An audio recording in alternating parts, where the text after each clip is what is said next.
নমস্কার ভাইরা, নমস্কার মায়েরা। আজ এই দিনটাকে মনের খাতায় লিখে রাখো। রোস্টিং এ যাদের চোয়া ঢেকুর ওঠে তারা এই ভিডিও থেকে দূরে থাকো। ইডিয়েট। না না না, আপনাদের বলিনি, আজকের সিনেমার নাম। উইকিপিডিয়া এটাকে অ্যাকশন কমেডি বলে ঘোষণা করলেও আমার এই স্টোরি বুঝতে গিয়ে মাথায় হার্ট অ্যাটাক, বুকে আমাশা আর পেটে টনসিল হয়ে গেছে। It's an official remake of Tamil film বলতে পারছি না। সিনেমায় রয়েছে আমার ফেভারিট অঙ্কুশ দা, তার ফেভারিট শ্রাবন্তী দি, নেপোটিজমের পথের আদিত্য পাঞ্চালী আর নিরূপা রয়ের বাংলা ভার্সন মৌসুমী সাহা। এবার আসি স্টোরিতে। স্টোরি, এই সিনেমা স্টোরি বোঝা আর গড়িয়াহাটে ফুটপাত খোঁজা এক ব্যাপার। খুলে হাতে চলে আসবে।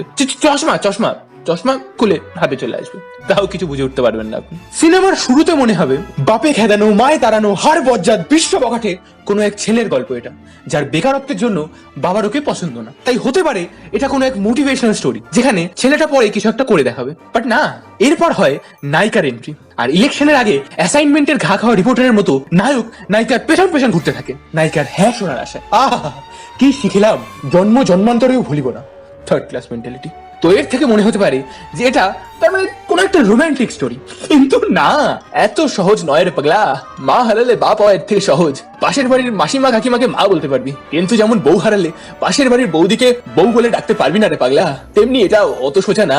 সিনেমায় এখনো দাদার কীর্তি হওয়া বাকি আছে। হ্যাঁ বন্ধুরা, এরপর আসে নায়িকার দাদা, যে জান প্রাণ লড়িয়ে চেষ্টা করে দুজনের মাঝে অম্বুজা সিমেন্টের দেওয়াল হয়ে দাঁড়ানোর জন্য। সেই अनारकली सलीम तुम्हें मरने नहीं देगा और हम तुम्हें जीने नहीं देंगे। এর থেকে হয়তো আপনাদের মনে হবে এটা কোনো ট্র্যাজিক স্টোরি, বাট না, তাও না। আব্বাস মাস্তানের সাদা জামায় কলঙ্কের দাগ লাগিয়ে দেওয়া টুইস্ট এখনো বাকি আছে। নায়িকার দাদার থেকে বড় অ্যামাউন্টের টাকা ঝেড়ে আমাদের নায়ক নায়িকার জীবন থেকে সরে যায়। ইয়েস, না কেন? যাতে নিজের বিজনেস খুলে বেশি টাকা কামিয়ে নায়িকার দাদাকে বোঝানো যায় যে ছোট লোকের পাতে পড়লে ঘি, ছোট লোক আপনার মেরে আপনাকেই বলবে তোর চেয়ে বেশি বড় লোক হয়েছি। লজিক সে আবার কি, আপনি খুঁজছিলেন বুঝি? হ্যাঁ, তোর মিষ্টি মুখের দুষ্টু হাসি হ্যাপি লাগছে, তোকে হ্যাপি লাগছে রে, তোকে হ্যাপি লাগছে, হ্যাপি লাগবে। দেখুন দেখুন, সবাই শুনে রাখো, আজ প্রত্যেকের টিকিট আমি কাটবো। আসলে আজকে দিনটা খুব স্মরণীয়, বললাম না আজ আমার হ্যাপি বার্থডে। তাই ঠিক করেছি আর সবার টিকিট আমি কাটবো। আরে ও দাদা, কিন্তু আমাদের তো টিকিট আছে আমাদের কাছে। নো প্রবলেম বস, তোমরা সবাই টিকিট করে দাও, আমি টাকা দিচ্ছি। বাবা ভালো ছেলে, ভালো ছেলে।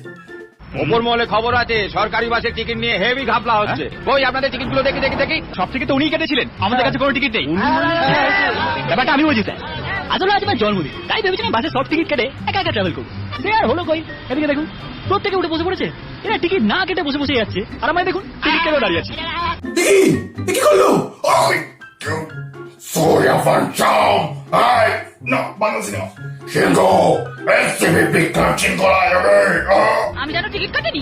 5,000 টাকা কুড়ি, 5,000 টাকা কুড়ি, 5,000 টাকা কুড়ি।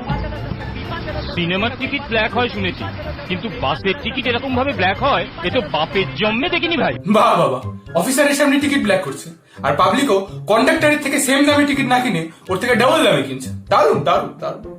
কি আমরা হলাম 4 অক্ষরের বোকা, 5 অক্ষরের ভাই আর 6 অক্ষরের ছেলে। ও কি ডায়লগ! 3 অক্ষর 4 অক্ষর শুনেই আমার 3 দিনের হাগু বন্ধ হয়ে গেল। কি ব্যাপার, বাচ্চা কিডন্যাপ করে পালাচ্ছ? কি ক্যাপ মানে? কোথায় লাল আলো জ্বলছে, কোথায় সবুজ আলো জ্বলছে না দেখেই গাড়ি চালিয়ে যাচ্ছ। পশ্চিমবঙ্গে থেকে লাল সবুজের তফাৎ বোঝে না। নকল করলেও ধকল সইতে হয়, এরকম কিছু বাংলা মশলা মেশাও আর কারো বাপের সাধ্য নেই বোঝার যে এটা চোখ বুঝে ছাপা হয়েছে।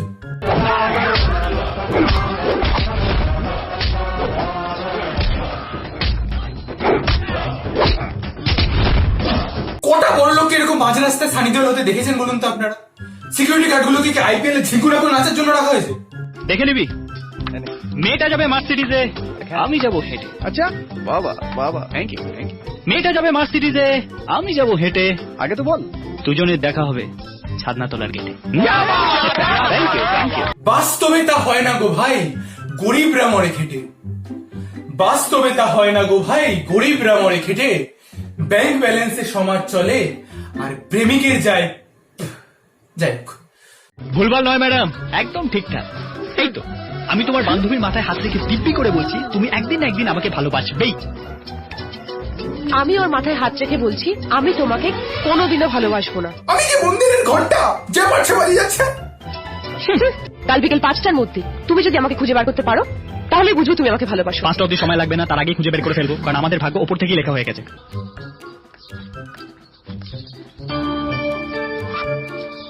তুমি কে মা? আপনার কাছে 1 লাখ টাকা আছে, আপনার ভয় চোরে সেটা চুরি করে নেবে। এখন আপনি টাকাটা সেফ জায়গায় লুকিয়ে রাখবেন নাকি চোরের বাড়িতেই রেখে আসবেন? कुछ तो गड़बड़ है दया, अभी अभी जिसका मर्डर हुआ है लगता है उसका नाम लॉजिक है। আরে মাসিমা আপনি? জানো বাবা, ভেবেছিলাম বোবা ছেলে, জীবনে ওর কিচ্ছু হবে না।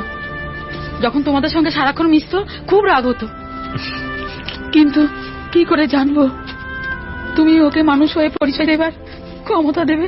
এই দৃশ্যে স্থানকাল পাত্র একেবারেই কাল্পনিক, বাস্তবের সঙ্গে এর মিল সম্পূর্ণ অনিচ্ছাকৃত এবং কাকতালীয়।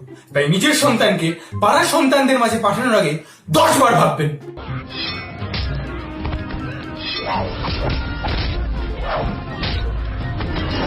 আহ! কি সুন্দর ঝুলে ঝুলে পড়লো, ব্যাগে বোধহয় বেলুন ভরা।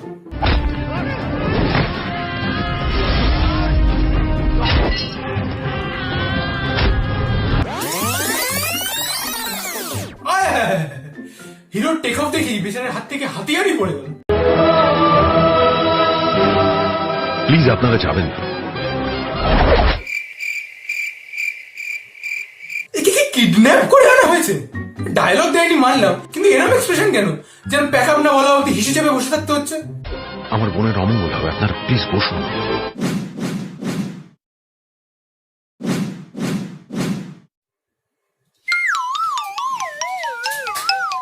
থ্যাংকস আ লট গাইস আমার এই ভিডিওটা দেখার জন্য। এরকম আর কোন সিনেমা রোজ চাইলে আমাকে কমেন্ট সেকশনে অবশ্যই জানাবেন। আর আমার এই কীর্তিকলাপ প্রথমবার দেখে থাকলে আমার চ্যানেলটাকে সাবস্ক্রাইব করে পাশে বেল আইকনটা প্রেস করতে একদম ভুলবেন না। আবার ফিরে আসবো নতুন কোন হিরোর ফ্যানদের গালি খাওয়ার সরঞ্জাম নিয়ে। ততদিন ভালো থাকবেন, ভালো রাখবেন, ভিডিওটা অবশ্যই লাইক আর শেয়ার করবেন। গুড বাই, জয় হিন্দ।